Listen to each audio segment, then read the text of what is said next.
Boss is back కొత్తగా ఉంది physique. పూర్తి వివరాలకు చదవండి రేపటి సాక్షి హైదరాబాద్ ఎడిషన్. మహారాష్ట్రలో మోదీ అభివృద్ధి మంత్రం పనిచేసిందన్నారు కేంద్ర మంత్రి బండి సంజయ్. ఫలితాల్లో మహారాష్ట్ర ప్రజలు ఐక్యతను ప్రదర్శించారన్నారు. ఎన్నికల్లో సీఎం రేవంత్ రెడ్డి ప్రచారం చేసిన చోట కాంగ్రెస్ ఓడిపోయిందన్నారు బండి సంజయ్. ఇక్కడ చూసినా భారతీయ జనతా పార్టీ ఎన్డీఏ హవా మహారాష్ట్రలో కొనసాగుతున్నది.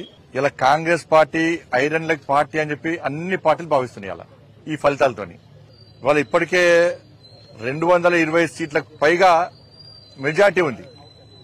మ్యాజిక్ ఫిగర్ దాటింది.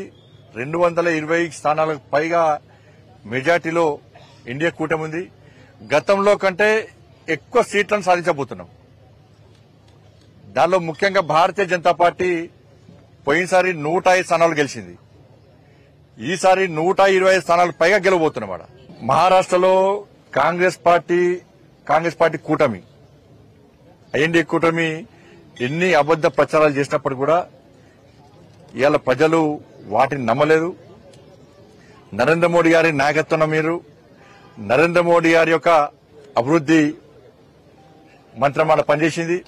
మహారాష్ట్ర ప్రజల ఐక్యతనే ఇలా ఎన్డీఏ కూటమికి విజయానికి నాంది. ఇవాళ మహారాష్ట్ర మొత్తం తెలంగాణ రాష్ట్ర ముఖ్యమంత్రి రేవంత్ రెడ్డి గారు అయితే ఒక 10 సార్లు వేణి కావచ్చు. ఆయన వేయిన సీట్లు మొత్తం ఓడిపోయినాయి.